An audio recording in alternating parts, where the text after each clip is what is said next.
Halo, halo. Balik lagi sama aku dalam cerita Dipaksa Menikah. Kali ini cerita Intan dan Riko udah masuk bab ke-78. Yeay. Mau tahu lanjutan cerita mereka gak? Mau ya? Ayo dengerin bareng-bareng.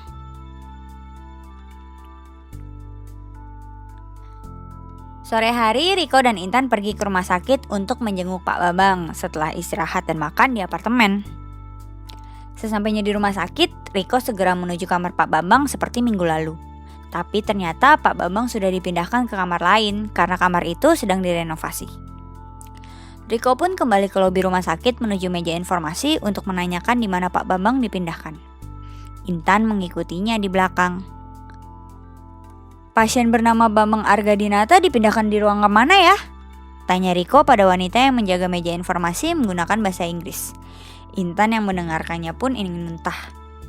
Bleh, sok Inggris, gumam Intan seraya menoleh ke belakang dan nyengir sambil mengarahkan matanya ke atas. Ruang Alamanda nomor 3 lantai 6. Liftnya di sebelah sana, Pak. Jawab wanita itu setelah mengecek di komputernya sambil menunjuk lift di sudut lobi dengan menggunakan bahasa Inggris juga tentunya. Riko pun mengerti dan segera menuju lift yang dimaksud wanita itu. Intan mengikuti Riko masuk ke dalam lift. Sesampainya di lantai 6, pintu lift terbuka. Riko dan Intan keluar dari pintu lift dan melihat petunjuk di depan mereka. Setelah menemukan ruangan Pak Bambang, Riko mengetuk pintu ruangan itu, takutnya salah kamar. Tak beberapa lama, pintu itu pun terbuka dan muncullah Bu Sofi. Assalamualaikum, Ma, ucap Riko sambil mencium punggung tangan Bu Sofi. Begitu juga dengan Intan. Sini, masuk. Papa udah nungguin dari tadi. Balas Bu Sofi mempersilahkan Riko dan Intan masuk. Saat Riko dan Intan masuk, mereka melihat Pak Bambang sedang duduk. Ini suatu kemajuan, karena sebelumnya Pak Bambang hanya bisa berbaring di ranjang. Gimana Pak keadaannya hari ini?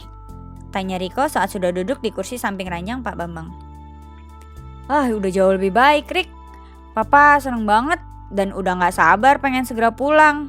Terus menantikan kelahiran anak kamu deh, jawab Pak Bambang sambil tersenyum. Dek, jantung Riko dan Intan tiba-tiba berdetak lebih kencang setelah mendengar ucapan Pak Bambang. Intan menjadi pusing dan ingin muntah. Ia segera masuk ke dalam kamar mandi dan mengeluarkan isi perutnya. Momen yang bagus. Pasti Papa ngira Intan muntah-muntah karena hamil, padahal cuma mabuk perjalanan. Batin Riko. Setelah muntah-muntah, Intan duduk kembali di sofa samping Bu Sofi. Kamu hamil, Tan? Tanya Bu Sofi sambil berbisik. Enggak, Mah. Cuma masuk angin karena kurang tidur semalam, terus mabuk perjalanan juga nih kayaknya. Bisik Intan sambil meringis, merasa tidak nyaman pada perutnya. Banyak-banyak istirahat, Tan, kalau lagi hamil muda. Udah gak usah repot-repot jenguk Papa. Riko, udah ajak istrimu pulang sana istirahat. Papa udah lebih enak kok sekarang, ujar Pak Bambang pada Riko sambil tersenyum. Riko pun menuruti saran papanya. Ia juga kasihan sama Intan yang muntah-muntah terus dari tadi siang. Setelah keluar dari ruangan Pak Bambang, Riko mengajak Intan ke UGD. Riko ingin memeriksakan Intan apakah ada yang salah dengan perutnya. Loh Mas, ngapain kita kesini? Tanya Intan saat sudah sampai di depan UGD. Ya meriksain kamu lah. Itu muka kamu pucat banget karena kebanyakan muntah, jawab Riko.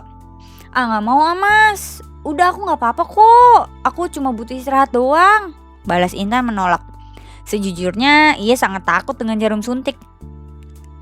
Yaudah yuk pulang, ajak Riko lalu mengajak Intan naik taksi yang berjajar di depan rumah sakit. Cerita Intan dan Riko sampai sini dulu ya. Terima kasih sudah setia mengikuti cerita Dipaksa Menikah. Sampai jumpa di bab berikutnya ya. Dadah.